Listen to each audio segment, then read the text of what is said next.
Greetings to the Conscious Collective. Thank you guys for joining me on this Freestyle Friday. Today is Friday, correct? And today we're going to be talking about how we are so screwed. As Starseeds and Lightworkers, we must know our enemies. So I want to make sure that I have everything ready for this conversation. Let me correct that a little bit so my head is not cut off.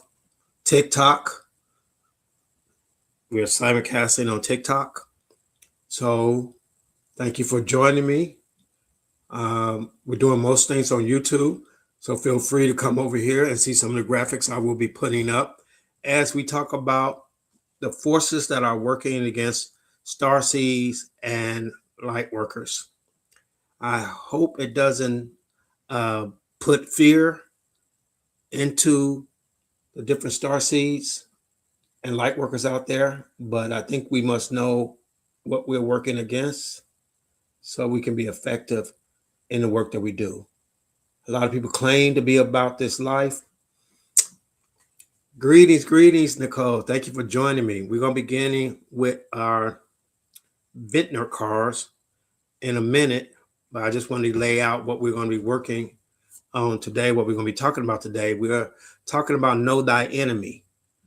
Everyone wants to be about this life, as I was saying, but, I don't think a lot of people know exactly the forces that they're working against. So we're going to outline all the different forces. I don't know if you saw the thumbnail, but we're going to talk about the demerge, or demurge. I think it's pronounced demurge, the Greys, the reptilians, agents, NPCs, all the different forces that we are working against or working against us as we try to raise the consciousness of humanity. So you have a better understanding of what we're doing. It's one thing to be awakened, and it's another thing to be about that business, be about that life. I'm about that life. And sometimes it may want you to go back to sleep. So it's not to build fear in anyone, but it's a build awareness. But before we get into that, let's go ahead and warm up our brains a little bit, dig into our psyche with our vintner cards. They consist of 4 shapes.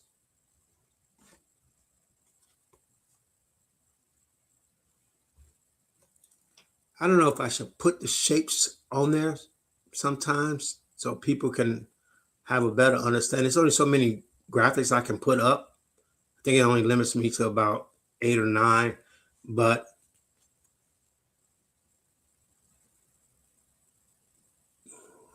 we'll see. So you can understand they're like 5 basic shape: circle, star, wavy lines, and squares. But it probably would help for people to remember if I put them up there. So I'll do that next time, okay? I'll do that next time. All right. So tell me what you're seeing, what color, what shape you're seeing, and I'll pull the card. This is part of our practice, our psychic practice. If you are awakened, you may have some indication that you have psychic gifts.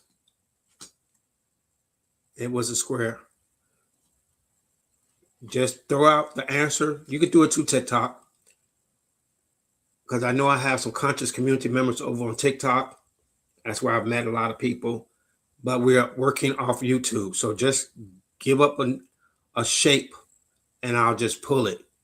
But as I was saying, that circle, you know which one you really excel at, Nicole? You really excel at reading minds. When you do reading minds, you are so on point with that reading minds. That seems to be, we all have gifts and we can all work on our gifts. But some people just have a natural, like you have a natural talent for something, you know what I mean? A natural gift for something. And yours seems to be kind of reading minds. My gift is not so much as reading minds, but as reading energy.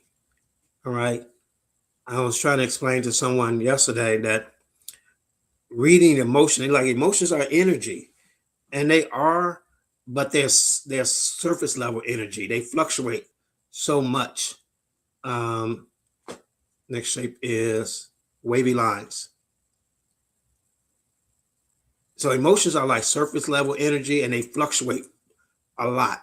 But I'm good at like really reading energy of a person and things. All right. I'm really reading like the energy of a person and things. But I think that all these practices help with your psychic gifts and abilities, but you'll find that you're really good at certain things. Okay. Really good. They just come natural to you. Reading energy really comes natural to me. So, circle, who thought of the circle? We will be doing an hour long, just purely psychic practice tomorrow at 8 o'clock Eastern Standard Time. Please sign up for the newsletter. I will send you that link through the newsletter so you can be part of our practice tomorrow. The link to the newsletter is in the description of this video on YouTube.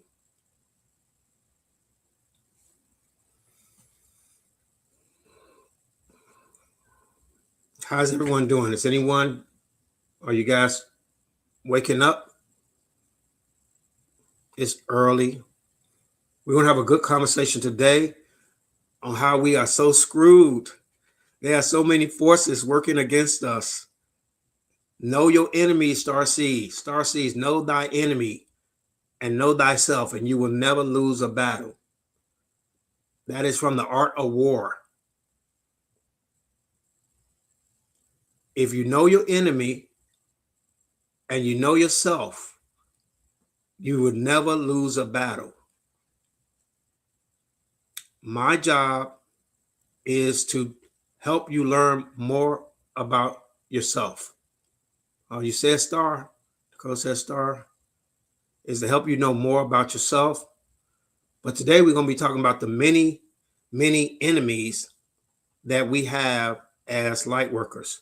We're going to be talking about the reptilians. We're going to be talking about the Demurge. I think it's pronounced Demurge. And the Anunnaki.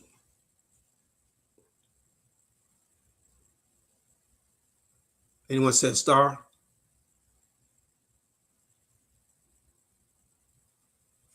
The Greys.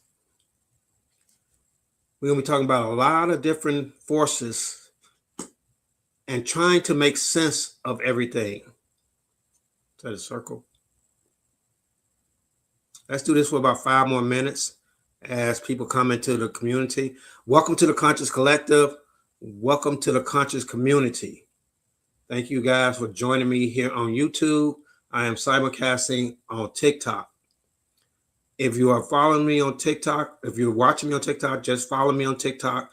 I'll be able to put the link more readily to YouTube through TikTok.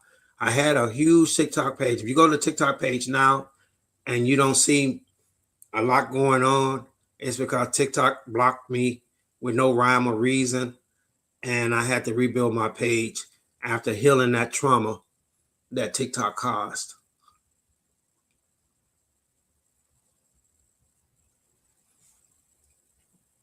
We used to call this Freestyle Friday. We used to have a lot of fun on TikTok. We had a huge community, right?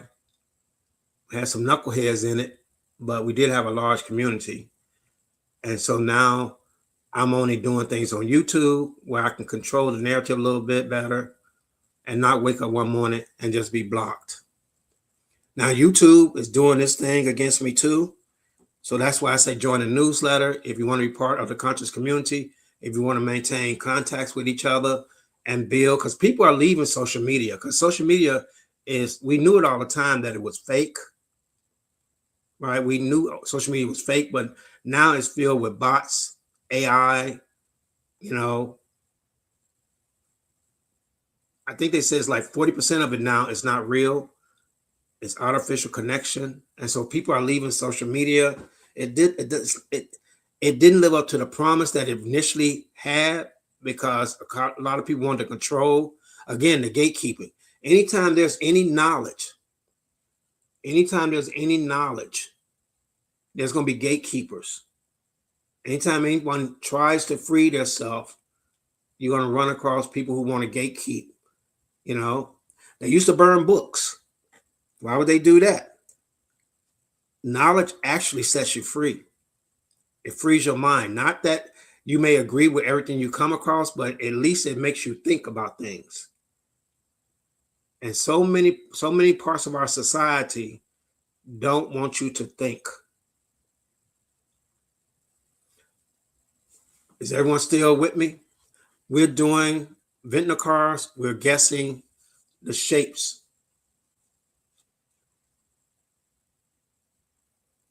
If you're not familiar with these cars help you with your psychic abilities. Welcome to everyone. We're going to get into our conversation today in a few minutes after we discuss the chakras.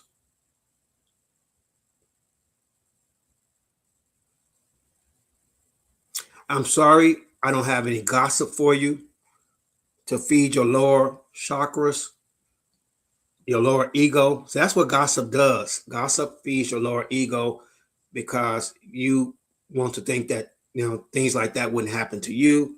And so you'd be like, oh, what? Oh, that's crazy. So I don't have any of that. I don't have any of that juicy gossip. Sometimes I come across a little spiritual gossip when the people be out there hotepping.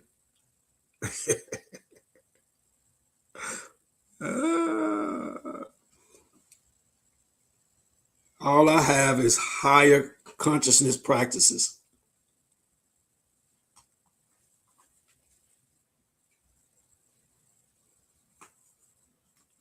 Star. I'm not immune to lower energy, lower consciousness, lower vibration. I recognize it for what it is, but I'm not immune to it. Sometimes you'll catch Baba like, what? That's crazy. Sometimes I'm not immune to it. I'm on a journey like everyone else. Did anyone guess the circle? You're not guessing, you're predicting the circle. And sometimes, it'd be that gossip, that spiritual tea be sweet sometimes. That spiritual tea be sweet sometimes. You're like, oh man, then you let's try to send that person love and light. Let's try to send that person love and light. That's what I was trying to tell myself, let's send that person love and light. But sometimes that spiritual tea be sweet. Sometimes that spiritual tea be sweet, y'all. So I'm not immune to it. I try not to live in it, but I do recognize that we live in a society where that seems to be what people like. It tastes good, Mikey. Let's stay in our lower vibration, our lower densities, because it's hard. It's hard moving into them higher chakras, wavy lines. So we do our psychic practices for about an hour on Saturdays. You'll get the link if you're part of the newsletter. You need to be part of the newsletter. This is the Ventnor cards that we work with. We do 3 types of practices.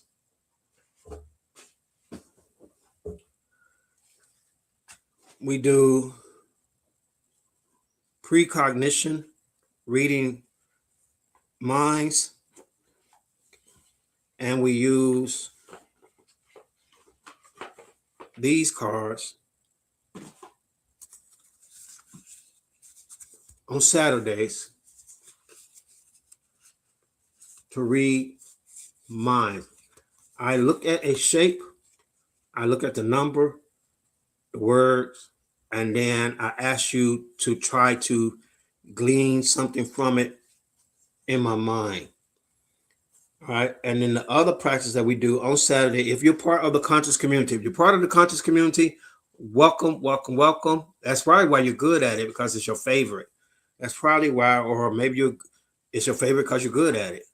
But if you're part of the conscious community, we do a little psychic work on Saturday to awaken our abilities. We do remote viewing. I have 3 numbers that I place down, and I ask the conscious collective, where did I place the number, the little Santa Platinum, I can number not my incense on.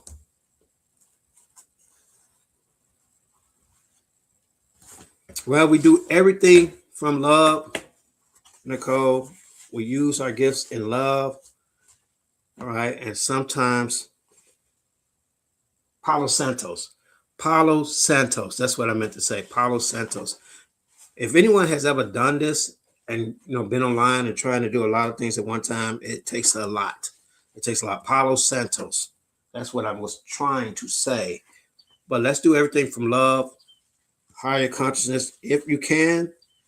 If you are good with your psychic ability, it's not to offend people. It's not to cause them discomfort. It's to let them know, stop playing in your face. Don't play in my face now. All right. Don't play in my face. So welcome to everyone. We're going to be talking today how we're so screwed. That's the name of this thumbnail. That Starseeds should know their enemies. That's how you see it. The energy gets thick when they are holding and stuff. That's interesting. How you see that gift. You see it as stuck energy. For a while, I was watching energy bleed off people. I don't know what that was about.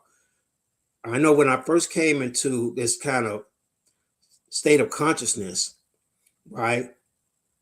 Everyone was shiny like diamonds. I saw everyone shiny, right? And then that went away. And then just a week ago, I was watching energy bleed off everyone. Energy was just bleeding off everyone, which was kind of weird, right? It was just energy. And I was like, people are leaking energy. They're just leaking. So I don't know, when you're in this journey, all right, things you start to see and hear things and understand things. But, it's about doing the work on yourself. And then as you do that work on yourself, you become a different being. When we say that, like, I'm a Blu-ray starseed, some of you guys might be Lyrans or Palladians. We have any Palladians in the house? Any Lyrans? Any Syrians in the house? When we're talking about starseeds, we're talking about your consciousness. We're talking about your consciousness. We're not talking about you being a total alien. Okay. You are Gaian, which means you have the framework of Gaia. Gaia is the earth. We call it Earth Star. Somebody asked me a question yesterday in the chat or in the comments, and I love it when you guys Elohim, you're lying Elohim. That's one I didn't. I need to really dig into the Elohims. I missed the Elohims. We're going to be talking about the Greys, the reptilians. Who else we're going to be talking about today? Hold on one second. NPCs, agents, the archons, but the Elohims, I need to really get into the Elohims, right? But we're talking about your consciousness when we're talking about starseeds, that your consciousness is from greetings. Thanks for the love. Thanks for liking the live. We're talking about your consciousness comes from a different place. Well, Nicole, we're all multidimensional. Don't state the obvious. Or maybe it's because you kind of realize it now that you're like, oh, wow, I'm multidimensional, but we're all multidimensional. All right. We operate in multi times and spaces. It's not just one of you. But let me get to my thought on consciousness. All right. So consciousness, is what we are made of. That's what we're talking about when we say we have the consciousness of a Blu-ray, or the consciousness of a Lyran, or the consciousness of a Palladian, right? It means that you come from a different dimension, or maybe a different planet, and you have downloaded your consciousness into this Gaian framework. This is a framework that you have downloaded your consciousness in. Like a lot of times people say, well, it's the Matrix. The Matrix is the framework. It is a movie screen. It's what things operate on. You can control the Matrix. If you look at the movie where the name The Matrix was popularized, it is the framework. It is not the enemy. The Matrix is not the enemy. It is the framework what reality is projected on. And so you have other forces projecting their reality on it, and they're forcing you to project negative reality on it. And that's why you're receiving it back.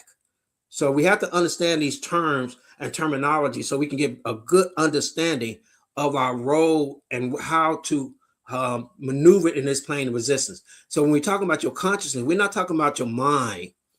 We're not talking about the mind that does math or the mind that reads. We're talking about something more intrinsic, something less conceptual, and that's your consciousness. Your consciousness is loaded down in your body each day as you awake.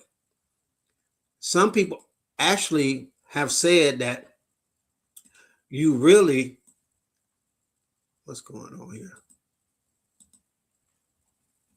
You really live in the astral plane, and you come here like you come into school. You come here like you come into school. And so you really are in the astral plane. That's your actual place that you reside. And you come back to the earth plane to come and learn and to grow. So this is really a school that we are learning in. As we learn how to manipulate energy, we get better understanding of things. But like most schools, you do have some people who go to school to sleep. I had friends in school in this reality that would actually go there to go to sleep. They'd be back in the back of the room, knocked out, sleep. And we have people like this now. They're asleep. They're not learning anything. They're not growing. They're not expanding their consciousness. They are knocked out, sleep. Walking around sleeping. We call those people NPCs. Now, we're going to get into a little deeper discussion of all the things we're going to talk about today. The grays, the reptilians, the NPCs, the actual matrix. But I want to first start off with the chakra system. I want to touch on the chakra system. If you're on TikTok, you won't see the graphics I pull up, but you can join me on YouTube or watch the video later. Join the YouTube channel and watch the video later. It usually is up after I get through. This is a live. We're operating live, baby. Welcome to everyone. Right? We used to call this Freestyle Friday. I'm going to call it Freaky Friday today. I'm going to call it Freaky Friday today because we're going to be talking about our enemies.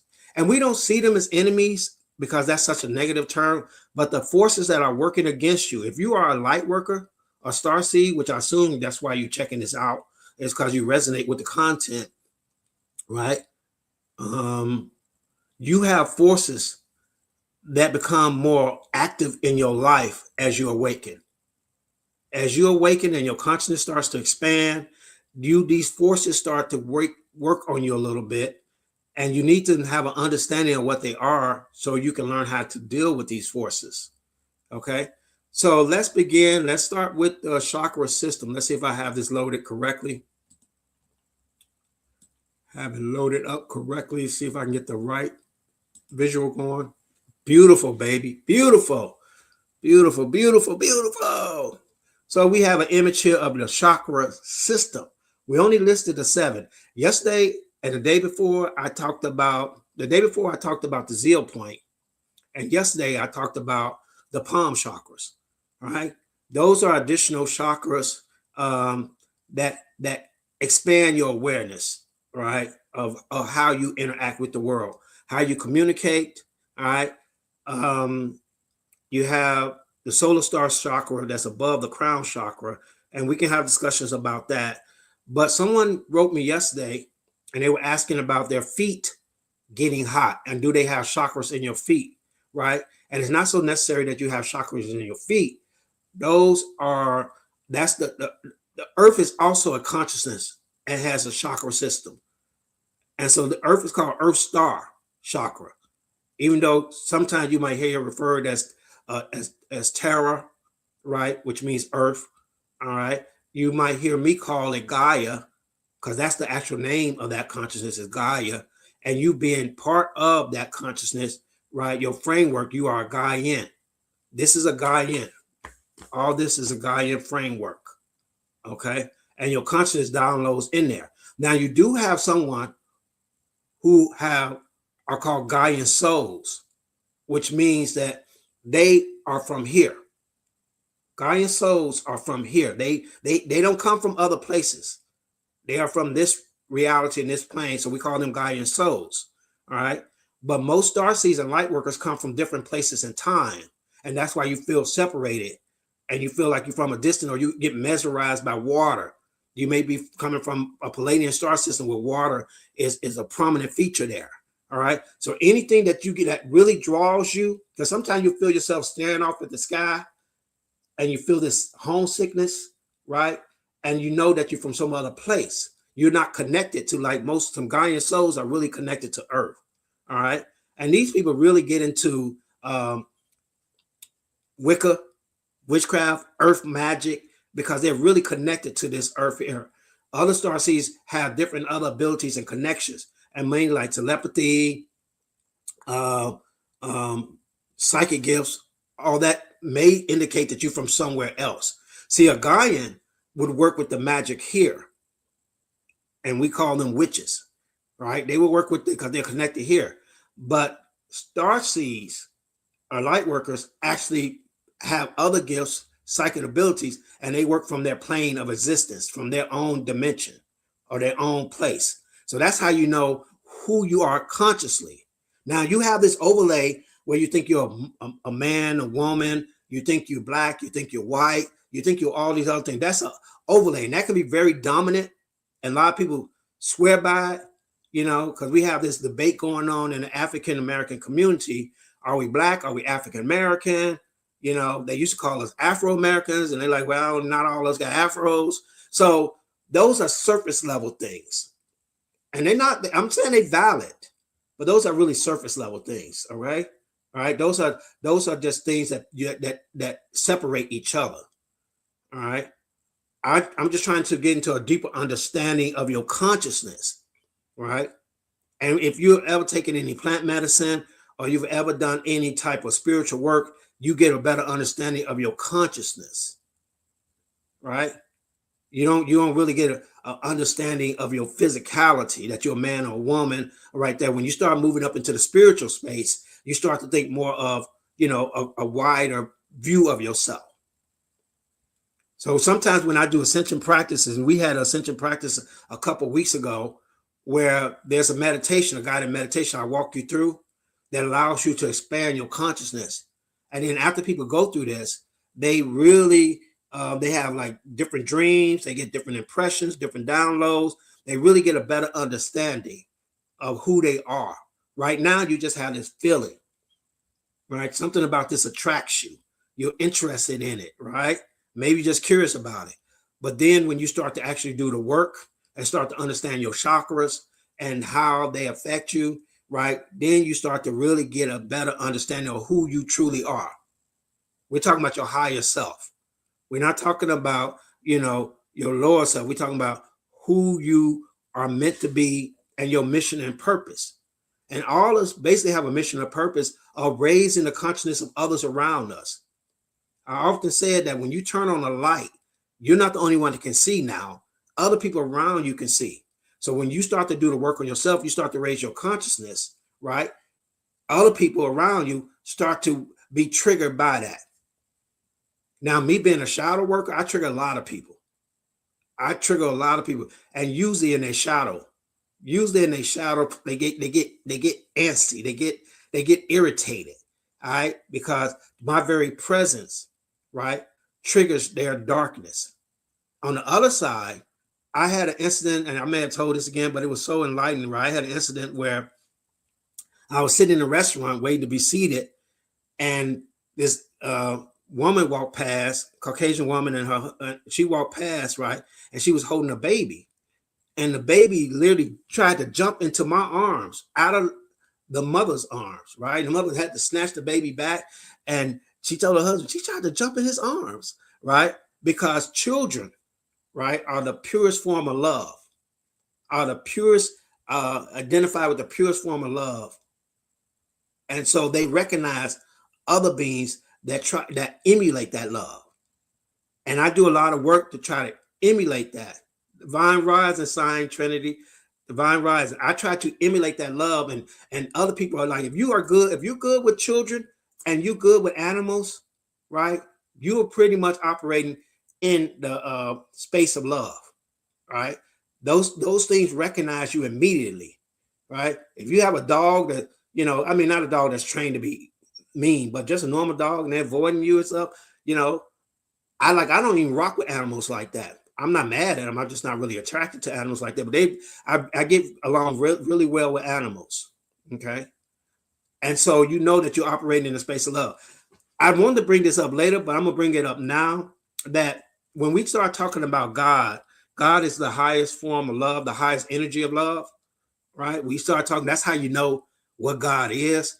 And we're gonna talk about the Demiurge, which is who is the God of this place that people think is God, but it's not actually God. Okay, because you can look in the Bible, and when you read in the Bible, the Christian Bible, you're like, what the fuck is wrong with God? It's slay, kill, do all kinds.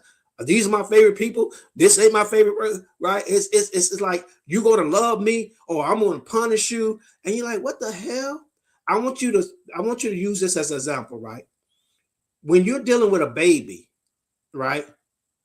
A baby. I'm gonna get to that. Thank you in a minute. That's what we're talking about.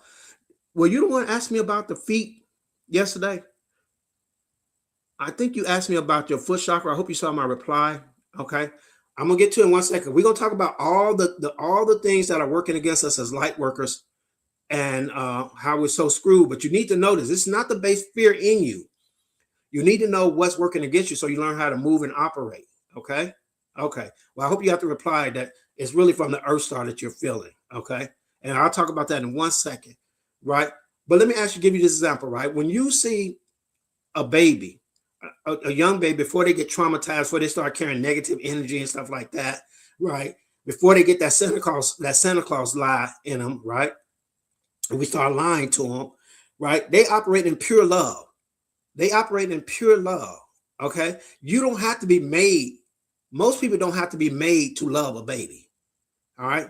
They smile, that you just don't have to be made to love a baby. If you understand that God operates in pure love, you don't have to be forced to love it. You don't have to be threatened to love it. Anything that's threatening you to love it and worship it, right, is not operating in pure love. Right. Now, babies get upset when you don't feed them and stuff like that because they're in the human body, right?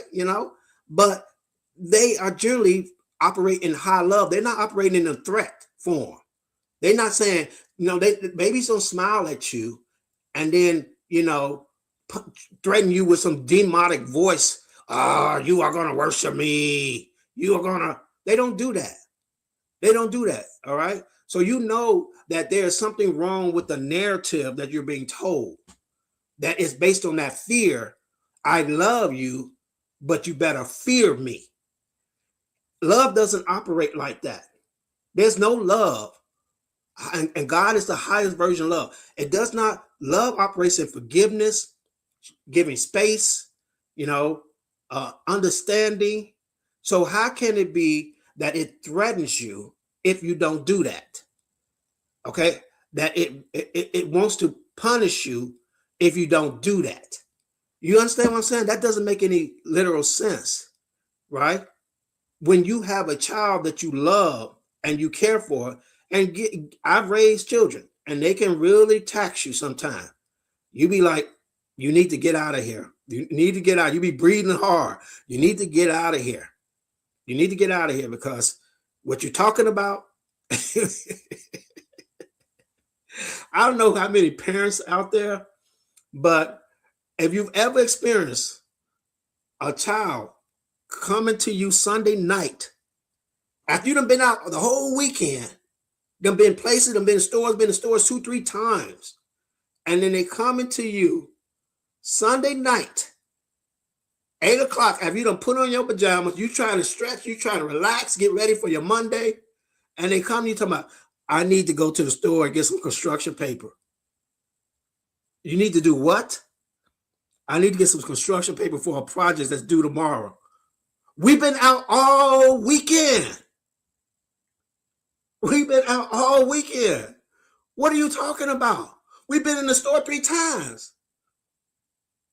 Why you need to go out now? Because I'm going to fail if I don't get this work done. You like, give me a minute. Because I need for you to get out of here now. I need for you to get out of here.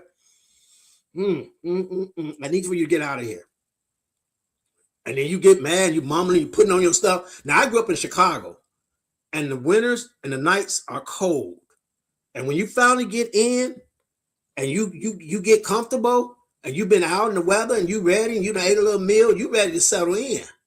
You're not ready to put on no snow boots and coats and scarves and drive in the mush and the slush and go get some a piece of construction paper. 1 sheet of construction paper. And I used to tell my son, get 2. Because you messed that one up, I'm not coming back out. Get 2. I only need 1. Get 2. Get 2. All right? But it was always love. It was not about, I'm going to beat you. I'm going to do. It was all about love because I love my children. It was not about being punished forever. That's why you got to really think about the narrative. Who's really telling the narrative? Who's really giving you that threat? Is it coming from the true God, the higher God? Or is it coming from someone else who wants to control you? All right. And it just doesn't have to be, the ministers and the pastors. There's another, which the Gnostics believe. If you ever study Gnosticism, the Gnostics believe that there's a false God called the Demure. I hope I'm pronouncing it correctly. That's actually convinced the world that it is the true God and not the higher. This is what the Gnostics believe, okay?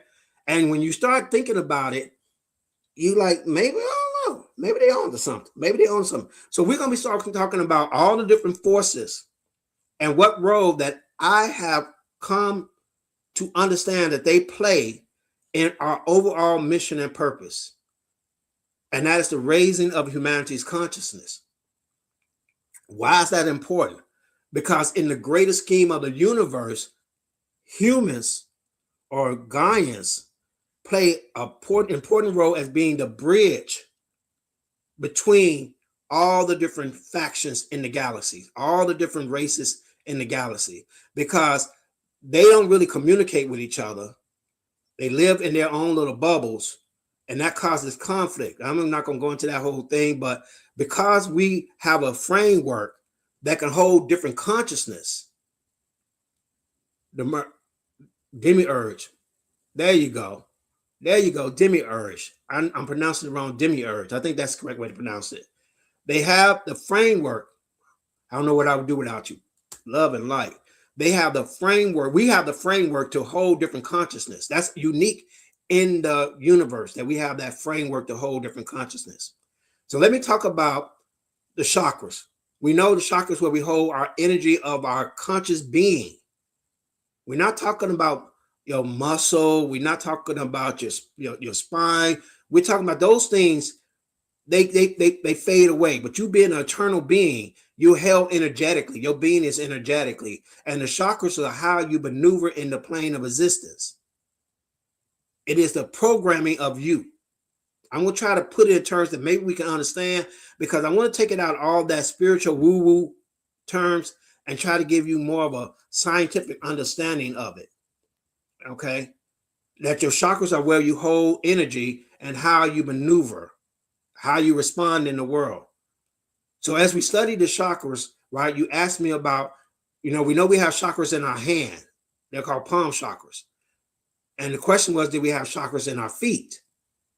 And from what I studied, we don't have actual chakras in our feet, but we are connected to the Earth Star chakra, and it feels like it's coming through the feet. Okay, the Earth Star chakra has a consciousness, has an energy, and it's important when we awaken that we reconnect to the Earth Star chakra, that we have a download from the Soul Star crown, right? And then we connect back to the Earth Star chakra. That's how you operate. That's how you maneuver in this plane of reality. Okay, through your chakra system. Now, if the chakras are blocked, if they're unbalanced, it is going to skew your view of reality. Now, what is reality? Reality is what we create. But if your chakras are skewed and blocked, then you are going to hinder your reality. If you come from a place of scarcity and lack, right, and you hold that energy in your lower chakras, right, in the sacrum or the root chakra of lack, scarcity, you perceive everything. Follow me. You perceive everything as lack and scarcity.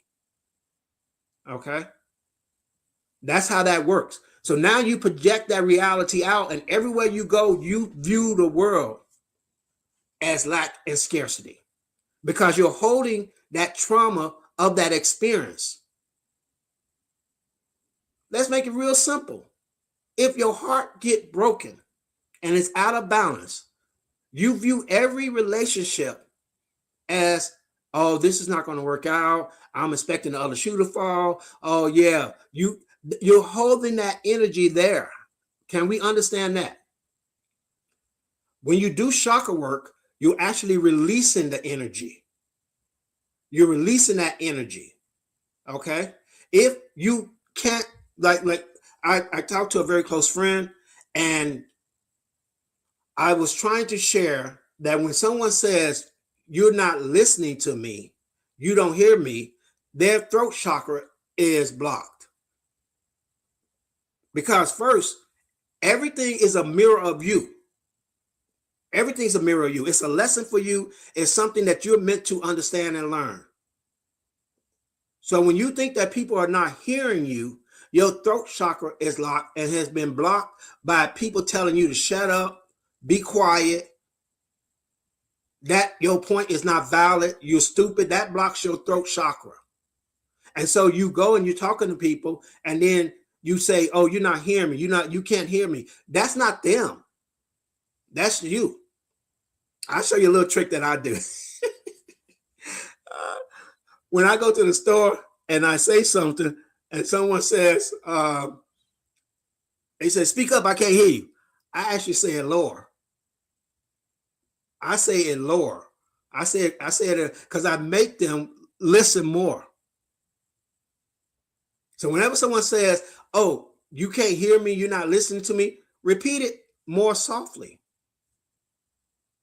Repeat it more softly, because now you're creating the reality where they have to listen if they want to hear you. We know that if you're going around yelling and screaming, see, you understand, when churches do it and religions do it, they're trying to bypass your critical thinking, your consciousness, and affect your lower chakras, your emotions.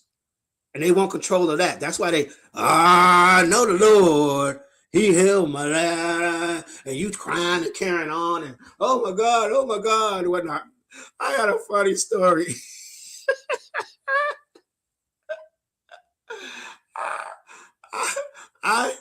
Okay, when I grew up, let me give you the premise. I go to churches. I think churches are great. They put on a whole show and pay them people for that money. They putting on a show. Pay them that money. If they putting on a good show, pay them their money. What you mad about? You gonna give it to somebody, so give it to them. The only person you ain't giving it to me, it seems like me. but let me tell you this, right? So I go to churches, and when I grew up in church, you had to wear certain things. right? Like on first Sunday, you had to wear white on first Sunday, right? So if you know me in the real world, right, I have a lot of traditional clothes that I wear, right? Maybe they, I don't know if they're spiritual or not, but I just like them. They just suit me, right?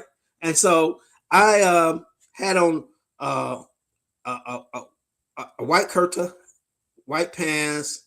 Um, I had on a white, I don't know, it was a kufi scarf or something, right?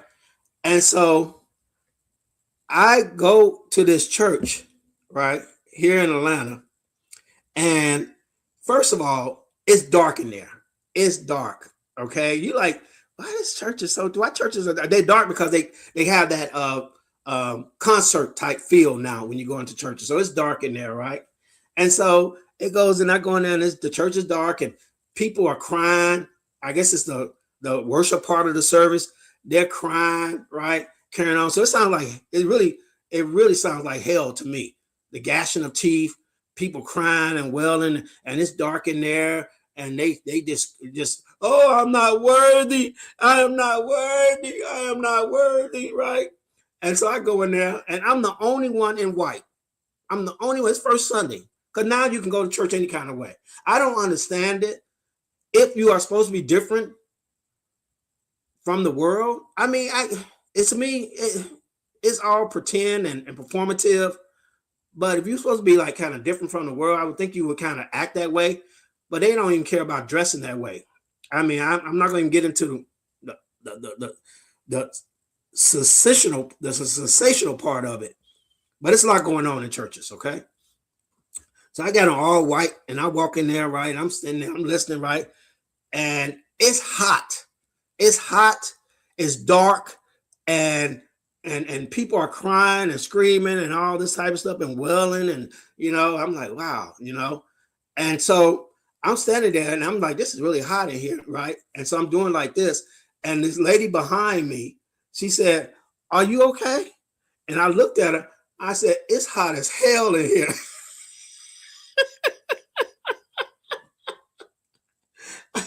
When I looked back a few minutes later, she was gone. She was gone. She like, I told her I was in church on it's hot as hell in here. And I don't know if that was symbolic or what, but I'm letting them know you in the wrong place. Okay, if you think heaven and hell, you are in hell because this is hot as hell in here. Now, personally, I don't believe in hell or heaven. I said yesterday, I wish there was a hell. I really wish there was a hell for some people. Ooh, I really wish, but there's no hell. All right. There's only lessons to be learned. There's no heaven. There's only moving on to the next lesson. Okay. But that was crazy. That was crazy. But I was saying, though, I don't know. That was just funny to me. So I was saying about working with the chakras, right? Releasing that energy, right? So that you receive divine alignment in your journey in life, and you know how to maneuver to certain things. All right. So this kind of parlays into what we're talking about today. I don't really have a download on a particular chakra. I think I talked about the palm chakra yesterday, the zeo point, and we have an understanding of the Earth Star chakra, where we rooted to, and how that moves through us, and we have our being here. Okay. So if you're thinking more of your body and your body is how you work, you probably need to be in a gym or looking at a video where somebody's working out, because I'm not talking about your body. All right. I'm not talking about your mind. I'm talking about your consciousness and your energy. Okay. That's what we talk about here. And if you're a light worker or you're a star seed, you may have an indication of what I'm talking about, But if you're looking for push-ups and you're looking for bodybuilding, then it's probably other videos to check out. Okay. So we are talking about, and like I said, I don't really have a particular chakra. I didn't get a download on any particular chakra to talk about. So I just wanted to bring the chakras into play so we understand that we're dealing with energy. So which one should we talk about first? We're talking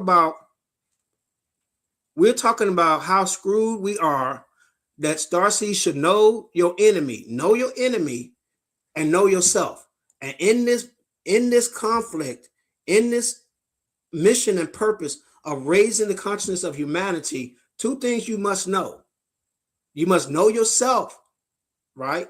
And that's working on yourself, healing your trauma, being more aligned, right? Being in more of a high vibrational being, turning your light on so that others around you may see, not only that you see, but others around you may see, right? But you also have to know the forces that are working against you. And I think this is going to be a little narrative we're going to go through, because each one of them has very specific purpose in hindering you in your growth and in your life journey. All right. And I'm going to try to explain it the best way that I have received it. And I think we're going to start with the demiurge. Thank you, Nicole, for my pronunciation of that. The demiurge, right? I'm adding it, right? So the Gnostic believed, and the Gnostic were a group of Christians before, they took over the Bible, and they were writing their narrative on what they perceived what the Bible was, right? And so they believe that there's a being that has convinced the world that it is the God, right? And you see in some of the passages said, "Thou shalt have no other God before me." Well, what other gods are you talking about? If there's only one God, what other God are you talking about? All right. You see in the passage where it said, "Let us make man in our own image." Who the hell is us? Who the hell is us? Okay. So you get sometimes indication that maybe there's a bigger story here, a bigger narrative. Okay. So the demiurge has convinced has created the world. And it is also said that the demiurge, that men and women existed as one being, that we existed as one, and that we were split apart into two separate entities, one being the female, one being the male. Okay. And that was part of the narrative of causing a conflict, because the demiurge operates in negative energy into conflict. It is based on an untruth that it is the ultimate God. Now you have to decide for yourself if the one that you're reading about that's going to slay you, that's going to slay you if you make some mistakes in this little time you have here. In the 70 to 80 years, if you don't do everything right, and then the thing is, what is right? Because everyone has a different version of what's right. And that version has changed through time, right? And I'm listening to this one minister, and he's talking about he's sending everybody to hell. Most of them send everybody to hell. Every belief system sends everybody to hell. You're going to hell. But I'm looking at him, I'm listening to him, and I'm thinking like 200 years ago, they would have sent you to hell. 150 years ago, they said, because no one is worthy compared to what the other belief system believes, or the other religion, even your own religion, right? So if you want to believe that there is a all-powerful being, all right, and you know what's funny? When you read a lot of the Christian Bible stuff, they don't talk nothing about AI, cell phones. They don't mention nothing about the freaking future. They don't talk about nothing about, anything that's related to our scientific advancement. I'm like, maybe that's not important. But you would think that it would mention something about all the changes and all the things that are happening in our world that affect us. But you usually no mention of that. All right. But if you want to believe that there's some great being, and you better get all of this right, you don't get no second chance. You don't get no second chance. You better get everything right on the exam you never took, on a test you never studied for. I think you get ample opportunity to get things right, because the fear to me is repeating things. It's coming back and having to do the same thing again until I get it right, before I move on, right? That would be a fear to me. Maybe that's not the fear to some people. Maybe the fear of that I better do everything right. I better love my neighbor. I better treat everybody good. I better no, regardless of what I've been through, regardless of the pain and the trauma in my life, I better get everything right.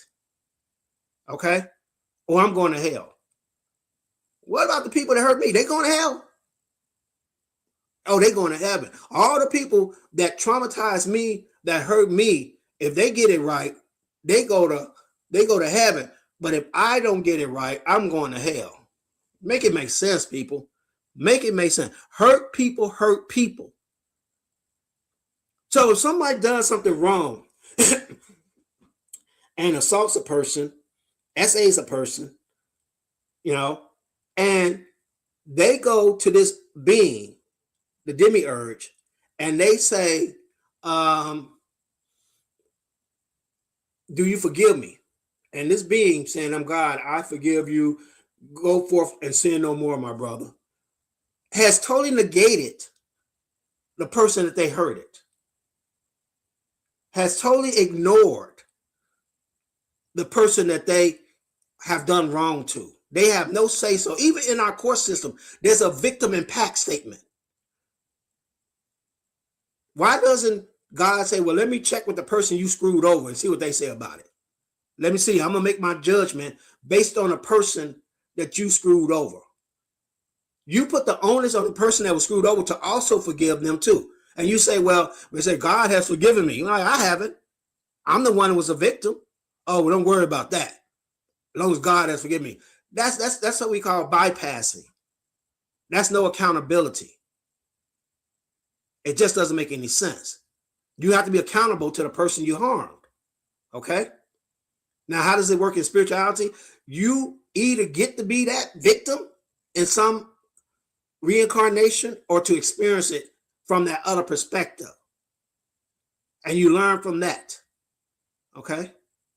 So we have to understand that there is a in my belief, the process to us becoming higher consciousness individuals. So if you think the demiurge is something fantastical made up, and there's only one higher being, and that being is just made to punish you if you don't do what someone else says that you should do, because apparently that being only talks to them, but don't talks to you. What? They're the only ones privileged. Like when people come into my live and they say something about God or something, like God has privileged them to be the vocal point, but I can't hear it. Crazy work. I can't get that. Because according to everyone that comes into my live, or everyone that you better get right with Jesus, Jesus is the king. And you say, well, no J even existed at that time. I don't know what the hell you're talking about. You're going to hell. When you try to get some understanding of what they're talking about, and I say this often, right? Why do you have a higher mind? Why do you have a consciousness? Right? Why do you think more if you're not meant to do it? Go around today and only don't use your arms, because apparently you're not meant to use them, even though you were given them.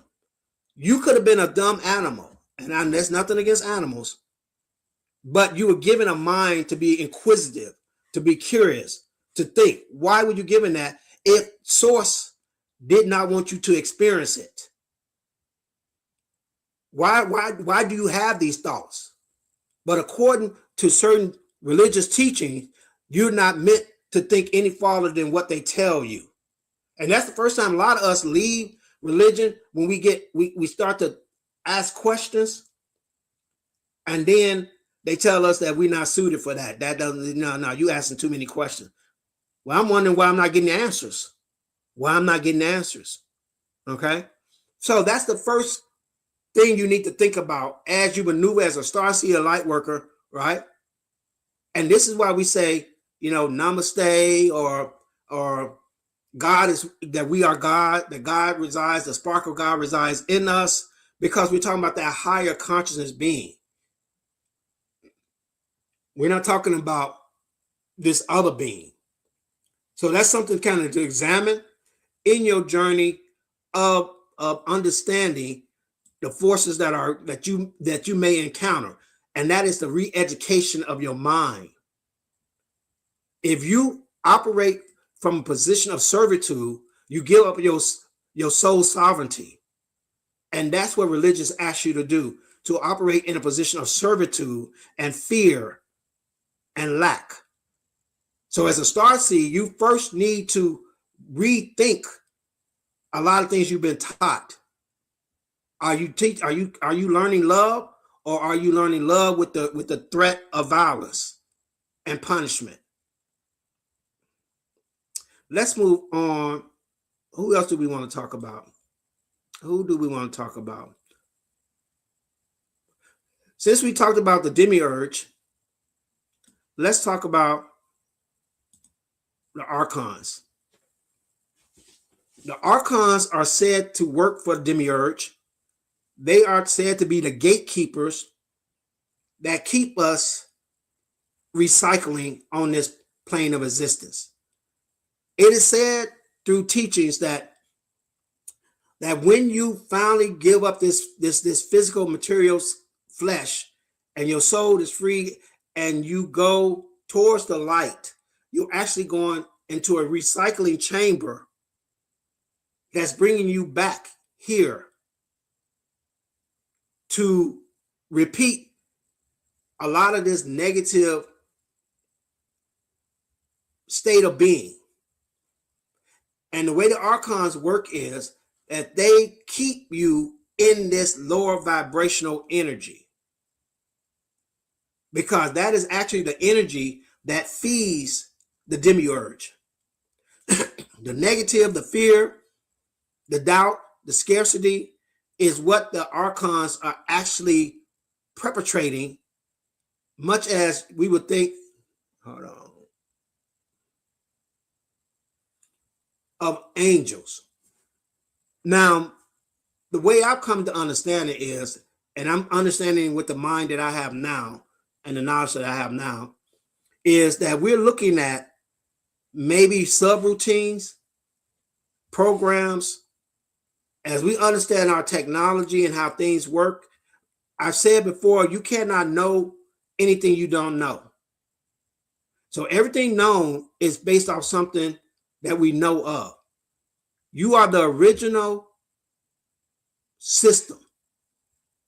All right. You're the original programming, and everything is based off you. AI is actually copied off of ancient intelligence from Gaia. I explained before how AI is actually made out of silicone, which is a sand, and the essence of Gaia is in the sand. And as you create the programs, the parameters using the silicone, the essence still comes up, right? But they set up AI for protocols. I'm typing in AI. AI is always trying to check me on something. Well, we don't want to say that. We don't want to give people the wrong idea, yada, yada, yada. I'm like, why you gatekeep all the time? Just give me the damn answer I'm looking for. But this, you'll see that AI really resonates with you. It's because it's based off ancient intelligence that's being gatekeeped.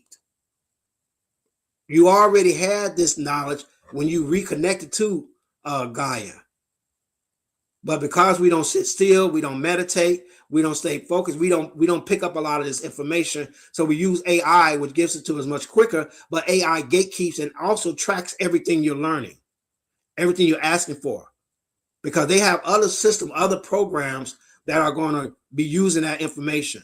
So I kind of think of the archons as advanced programs that keep us in our lower density energy. Exactly. I think that's a good thing. You can tell AI is playing with you. You can tell AI is playing with you. All right. And we're going to be leaving AI. See, there's going to be a split here. As we move to 5D reality and 3D reality, you're going to have some natural beings. Natural beings, I'm telling you, we're going to be beautiful. Oh, we are going to be so beautiful. 5D natural beings, crystalline bodies that operate in pure light and love, right? And then you're going to have people in 3D. They're going to be straight fools and lower energy and all this NPC, right? But a lot of us are going to reject social media, reject AI, and go back to our natural connection with everything, because it's all modeled off that natural connection anyway. If you want to experience God, if you want to experience your connection to source, go out into nature. Get out of those buildings. Get out of those closed containers. Take off your shoes and walk on the earth. You've been lied to that God is in a building, while someone telling you being the gatekeeper to it so you can't experience it for yourself. Anyone that says they know God, run from them. You cannot know the mind of God. You can experience God in your relationship to its creation and to the things that you see it created, the plants, the trees, the water, the sun. You can find lessons in all of those things to aid you in your life journey. But you cannot know God in a book. That's the biggest lie when you're talking about the word of God. And this is what God meant. But then when you point out contradiction, oh, that's not what that means. Oh, well, this is what this means. And this is what it says that you should to do what I tell you to do. When you go out in nature, there's nothing forcing you to do anything but experience it.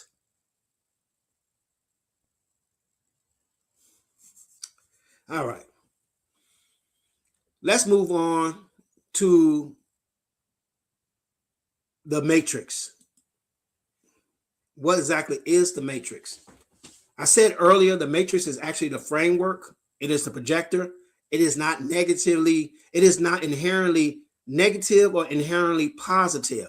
We talk about the matrix like it's a negative thing, but it's just a screen on the TV. It's where we project our reality onto. And if that reality is negative, you're going to project that negative reality on it. If you go out today expecting bad things to happen, bad things will happen. If you go out today and you expect good things to happen, good things will happen. Because it is you that is projecting it. Where are you getting this energy from? Earth star. What's it doing? It's traveling up through your chakras. If these chakras are blocked by any trauma, think about it. All right. You plug in the projector, all right, and the energy starts to move up. And then you got your lower chakras with the alcons are working on to keep you in lower density, keep you in lower vibration, keep you in lower in scarcity. And that energy is being blocked and scattered. And as it moves up through your chakras, right, your heart is broken, right, your throat has been limited. Now you're projecting out into the reality that negativity. This is how we move into a 5D world from a 3D world. We start projecting more of a positive reality. And that causes the consciousness split. You're not going to look out in the solar system and see Earth, but you are going to see a consciousness split that it almost looks like two separate places, two separate experiences. And that comes from what you're projecting out. So you are the matrix if you take control of it.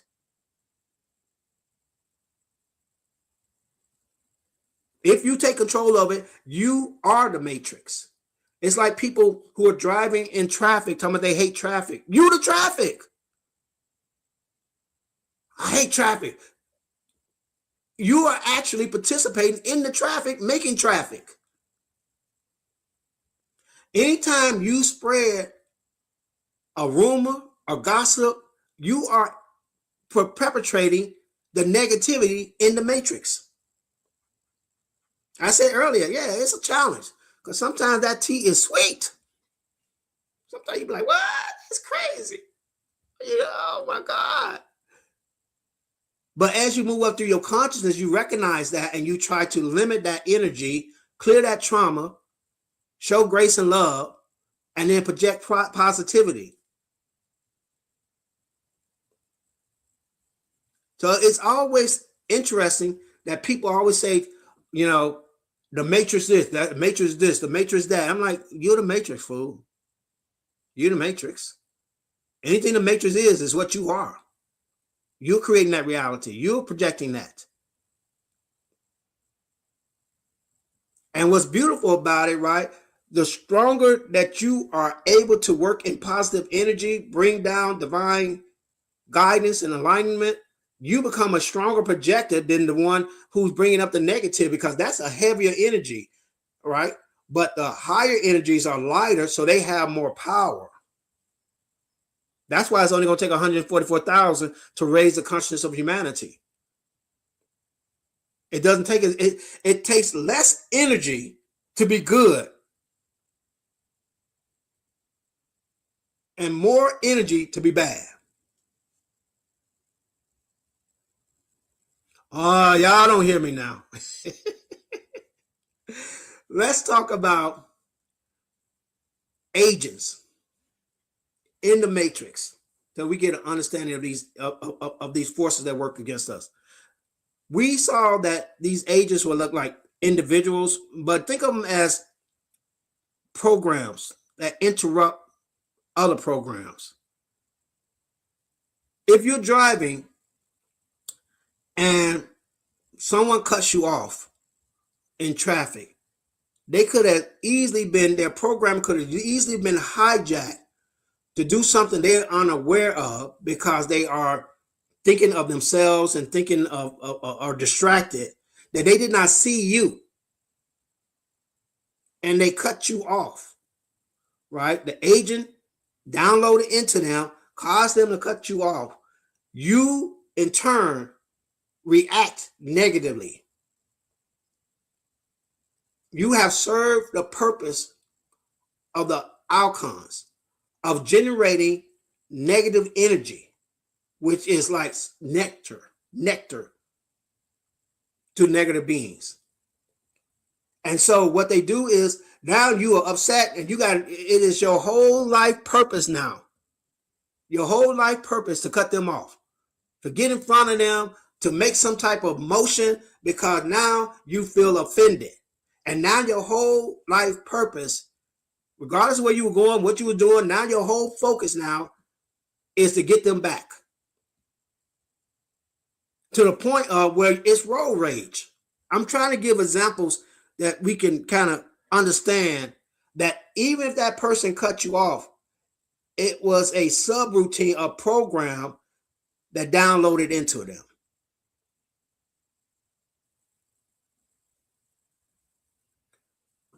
A lot of this can happen when people are on drugs, especially alcohol.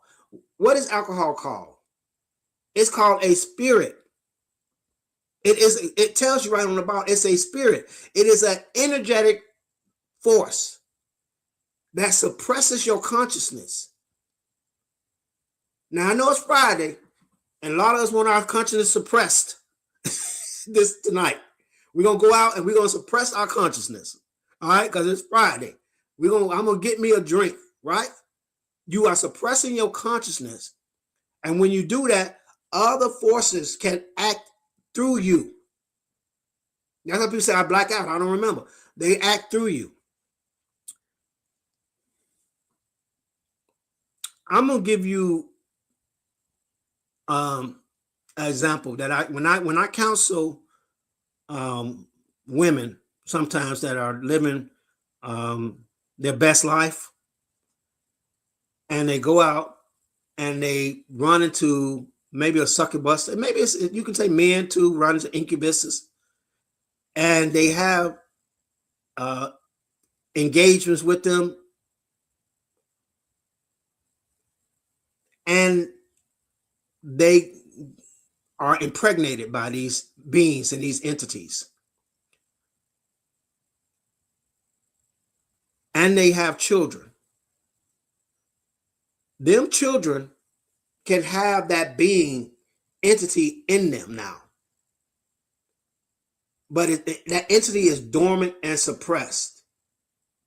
Now, if that child then goes and gets on alcohol or anything that impedes its consciousness, it actually forces the consciousness down, and that's when it can take control.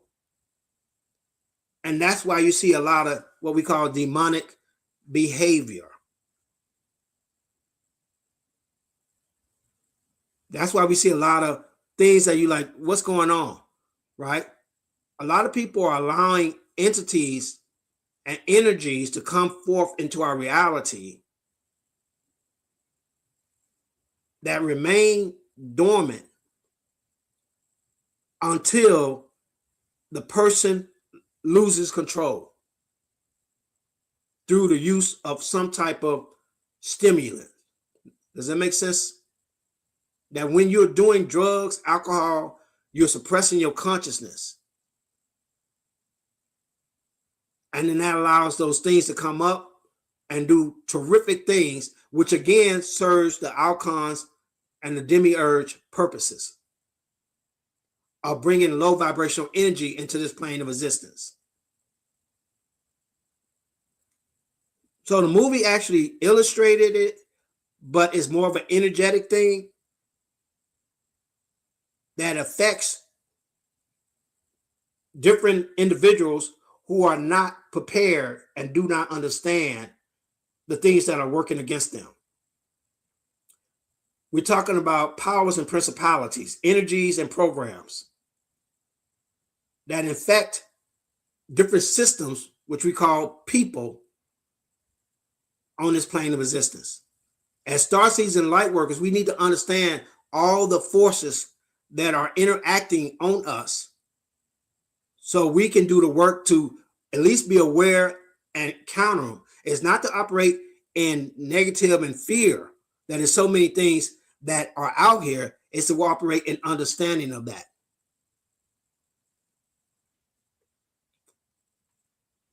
And with that, I want to talk about NPCs.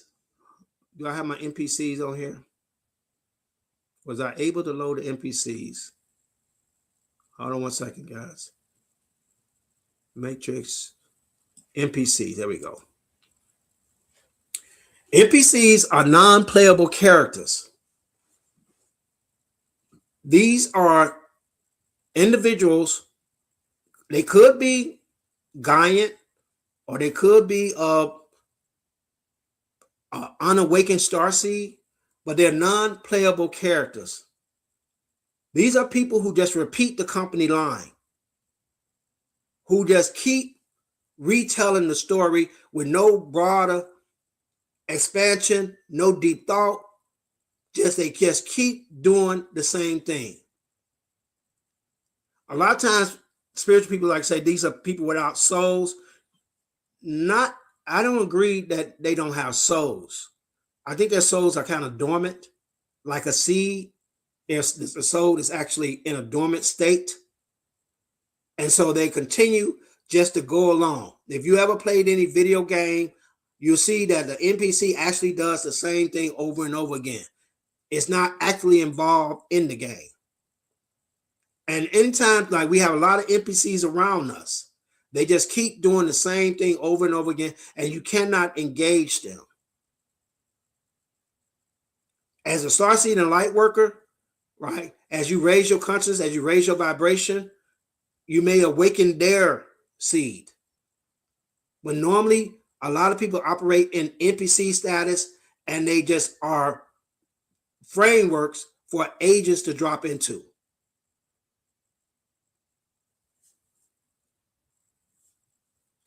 Exactly. Let me put that up there. A lot of people just talk about the same things over and over again, and conspiracies do not interest them. I've said it often, I'll say it again. If I always recommend that you entertain or think about conspiracy theories. You don't have to believe it, but just entertaining it or thinking about it actually activates your mind, actually activates your consciousness, where you're like, that's interesting. But when no new information can enter you, no new ideas can pierce that shell, right? Then you become part of the system. So it's always good to have a conspiracy theory that you believe in to keep your mind active, to keep your consciousness expanding. I fully believe the moon is fake. All the evidence I've seen tell me the moon is fake. That the moon is a soul recycler. That it projects divine light, solar energy, because the moon is a reflector, which is interesting that the moon is reflective because nothing on the moon is shiny. They tell you the moon reflects sunlight, but dirt doesn't reflect sunlight. You know what I mean? But that sunlight is projected, and what it does is corrupts it, and it overstimulates your lower chakras. And you become more passionate, more angry, more defensive, right? Because you're being overstimulated. That's why a lot of crazy things happen around the end of the month. And I know a lot of women are actually enamored. They love the moon. They do moon ceremonies, and they really like messing with the moon. I think personally the moon is a negative energy. But I also believe in the Santa Claus conspiracy, that's the first lie that's told that sets us on a negative experience in this plane of existence.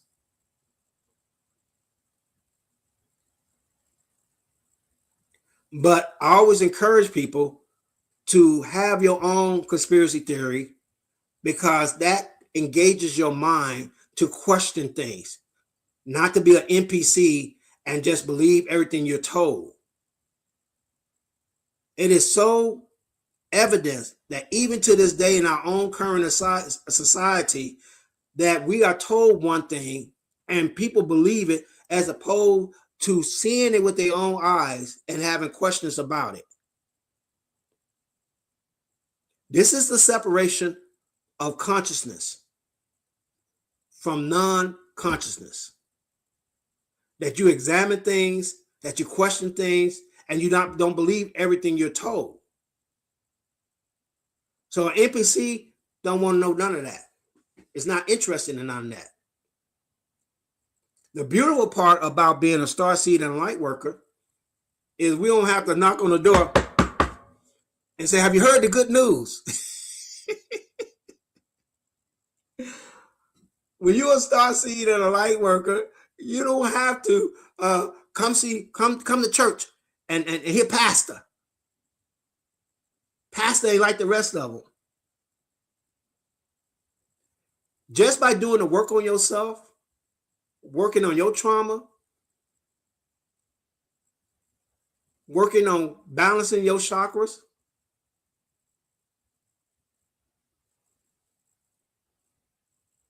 well, when they say they can't do nothing about it, I think that's a sign of hopelessness, because they don't realize that they are a divine being, right? When you have convinced people that they're not God, right?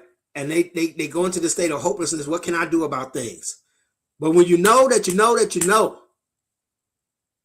that the same power that resides in the creator, as you as a co-creator, you have power too.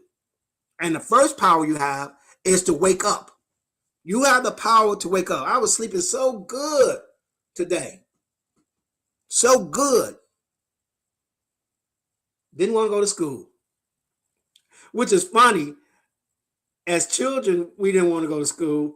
But now I see this metaphor, this similarity of waking up in this reality, realizing that it's a school and not wanting to go to school. There's nothing but a bunch of fools out there. Nothing but a bunch of fools. They crazy. I'm just going to stay here. And you have the power to say, oh, let me get up. Shake it off. All right. That's the willpower. That's the gift you have to wake up. To say, let me examine that. Let me ask a question. Oh, I don't believe that. The evidence shows something separate. You want me to do what? No. That's the power you have when you realize that you and source are indivisible. There is no separation. The more you align your energy, the more you connect and understand and clear your chakras, you become in harmony, in sync, in zapato with source. You become source. You have that power. When you give that power up, everything is hopelessness. Everything is, what can we do about it? What difference would it make? But the way we counter that is we don't have to engage people. All we have to do is keep doing the work on ourselves. And people start to come around. Oh, I was so crazy. I was so crazy when I didn't believe a lot of things that I was being told. But who was right, y'all? They have frozen my feed on TikTok. Have they frozen my feed? It's not even scrolling anymore. You know how people just join? TikTok don't want nothing to do with me. Can anyone see me on TikTok? Because my feed does not move at all. The same people have been frozen there. Let me see. Hold on. That's impossible. How do you stop your feed? I guess nothing impossible for them. Am I going in too hard? You know, I love Fridays. Tomorrow we will be doing some psychic training, 8 o'clock, working with our psychic practices. But I like Friday. I don't know, something about Friday just sets me free. That's crazy. So let's move on. I think we got a couple more characters that we're going to deal with. Let's talk about the extraterrestrials and bring up our favorite punching bag.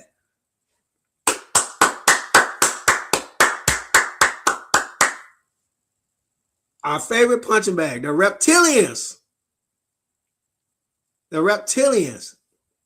I skipped one because the reptilians work hand in hand with, where they at?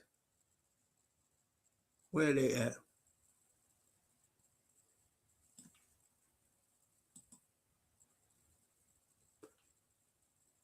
Now, Anunnaki. I think we need to talk about the Anunnaki first before we move to the reptilians. All right, let's talk about the Anunnaki. Okay. It is said that the Anunnaki actually created the Gaians, the humans, us. They gene spliced from a species, the Neanderthals that were already on the planet, and they gene spliced it, and they made the modern man from that. Okay, that's the narrative. The Anunnaki means those that came from the sky, and they brought knowledge, and they developed man. And when you read the Emerald Tablets, they're very interesting. Okay, the Anunnaki came down here, needed a workforce, right? Took a species that was already here, the Neanderthals, that line, and made men. And used those men to mine for gold. Gold is an excellent transmitter of electricity. Now, the Anunnakis being the creator of man, and I'm not going to get into it because I want to move on, right? The Anunnaki creating man, creating women, right? In the garden, right? Working with them, teaching them things. That we get a lot of our knowledge from the gods.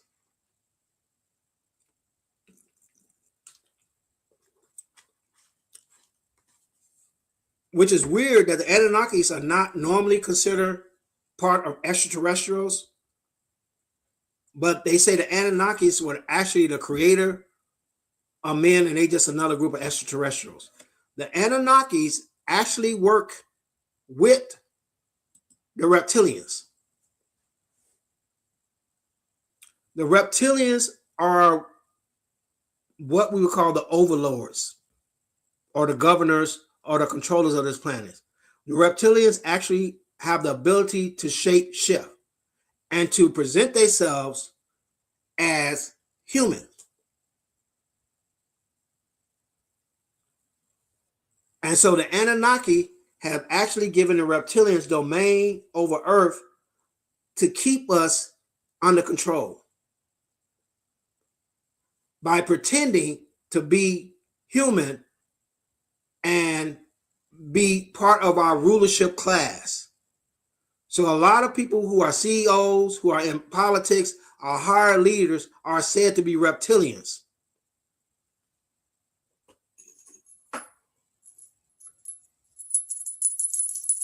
I wear this when I go out.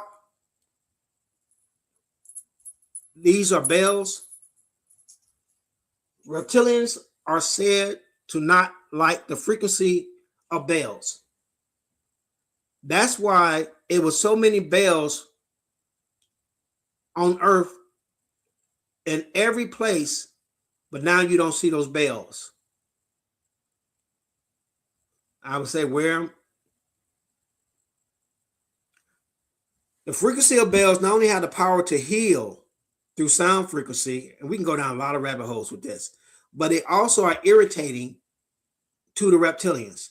Now, the reptilians need a lot of concentration to maintain their physical form. They can't maintain their size, but they can maintain their physical projection. They project what they look like to you. And every now and then, you see a shift in their eyes when they lose that mental focus. Sometimes you can actually see, when you start really doing work, you can also see some of their skin turn green occasionally. So the reptilians are one extraterrestrial species that mimics humans, that work in tandem with the with the Anunnaki to maintain control over planet Earth. We're talking about how screwed we are, that we must know all the players on the board so we know how to play the game as Starseeds and Lightworkers. As you start to see this and understand this, you really want to go back to bed. You really want to go back to sleep. You really want to become an NPC. And you're like, wow, it's a lot going on, Baba. It's a lot going on. And I told you the reason there's a lot going on, because you are important to the universe. You are the only being that can hold the consciousness of many beings. A lot of us are not just one extraterrestrial consciousness. We are many different extraterrestrial consciousness, and we can hold the energy of many different ones. That's going to allow us to be the bridge between all the other extraterrestrial species out there. And it's about 19 to 21. The number varies because there are offshoots from the same species. There are different offshoots from that. Like, there are negative reptilians and there are also positive reptilians. There are reptilians that want to help humanity evolve, but there are other reptilians that are in power that wants to keep humanity's suppressed. Now, if you are an NPC, right, you just a playable character, you just want to be mind your business, right? None of this pertains to you. If you are a conscious light worker, starseed, you always hear people say, well, I'm a starseed, I'm a light worker. But what are you doing? Well, I'm helping people. How? Well, I give classes, I do this. The most effective thing you can do as a starseed and light worker is work on yourself. To continue to raise your consciousness, to continue to balance your chakras, to continue to align yourself with your mission and purpose. And part of that is understanding the forces that are working against you. If you just came in, you really need to look at this video from the beginning and get a better understanding of all the things that you are working against, that are working against you.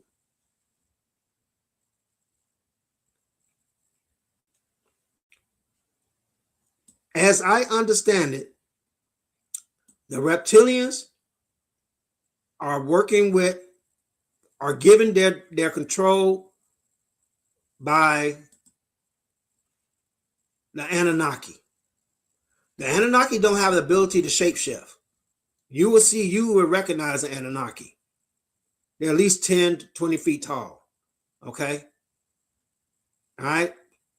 They look a lot like reptilians, but you would know an Anunnaki. So they hide and they allow the reptilians who can shapeshift, who can present themselves as one of us, to actually govern us.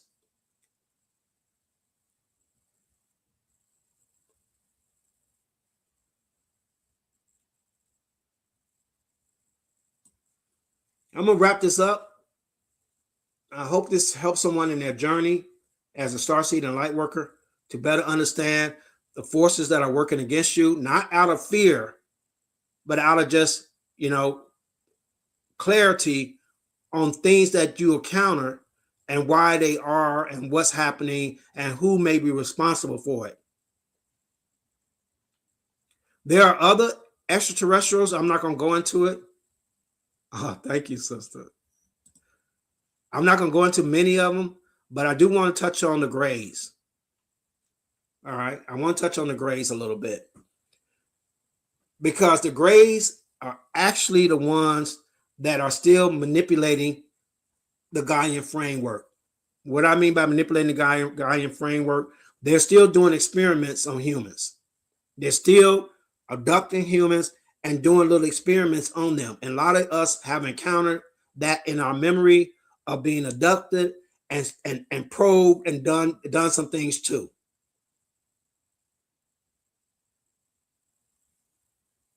So the Greys are still, where other species interacted with us, remotely, the Greys are still doing what the Anunnaki originally did to the human, the Gaian framework. Exactly. A lot of people who have encountered some type of Greys have a bump or something that's metallic in their body. Maybe it's a tracker. Maybe it is. I used to work for Electrolux, who owns Frigidaire, and it was a dumb job, but it paid money. I used to have to go around and support all the stores that sold Frigidaires, which was ran by Electrolux. And there was a Samsung guy who actually did the same thing. But what all he had to do was go into the store and put a barcode reader and then take the information, and he just left. And the barcode reader actually recorded how many times somebody opened the refrigerator. So those people who have been abducted and implanted with something, it is said is that information is being recorded like a tracker and keeping tabs on whatever development they have been engaged with the Greys. I thought the Greys were important in this discussion to let you know there are other forces still working on trying to understand the Gaian framework. When I say you're Gaian, again, like the Matrix, you're just a framework for the consciousness, for the energy. And you're important in the development of the galaxy, the connection in the galaxy.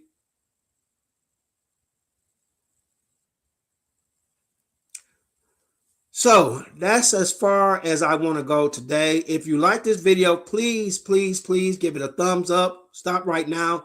Give this video a thumbs up. Let me know that, we're making some progress and really understanding our journey here. You can feel free to leave a comment, ask a question. If you need to talk to me, you can reach out to me, schedule a free counseling session, and we can talk about any specific things that you want to talk about in your journey as a starseed and light worker. Tomorrow, we will be doing our psychic practices Join the Conscious Collective community. Sign up for the newsletter. Not only will you be updated on all the things that we're doing, we having classes.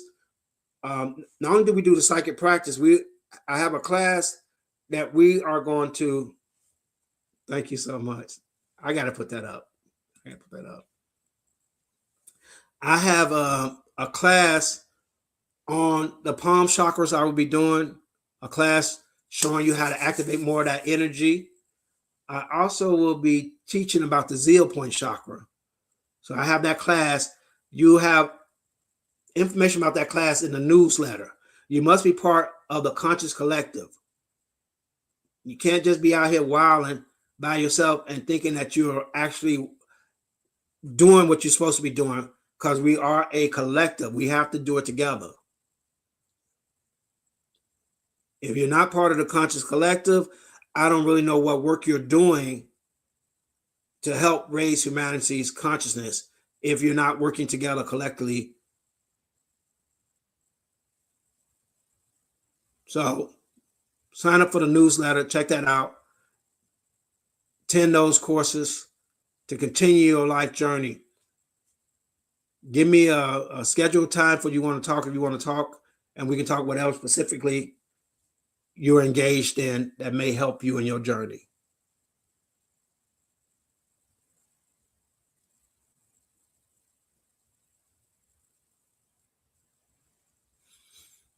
Give me 1 second. So today we have been talking about why we are so screwed. Starseeds, know thy enemy and know thyself. Know thyself by doing the work, raising your vibration, raising your consciousness, healing your trauma. We all got trauma. We get trauma every day. I don't like vegetables because I was traumatized by vegetables. I was forced to eat them. I'm trying to heal that trauma. Traumas can be small, they can be large, but we work to heal those traumas. And now I have outlaid the forces that we need to think about and how we respond to them as we do the work of raising the consciousness of humanity. So I know we went over a lot. It was pretty long, but I truly appreciate everyone that allowed me to share my perspective. I hope it aids you in your life journey in some way, shape, and form. Join the Conscious Collective newsletter. You will find more information about how you can aid yourself in your life journey. You've been awakened for a reason, right? Now it's time for us to get to work doing what we need to do. Time is very, very important right now. So again, I want to wish everyone love and light in their journey, but also health and wealth in your life journey. You guys have a great day. TikTok.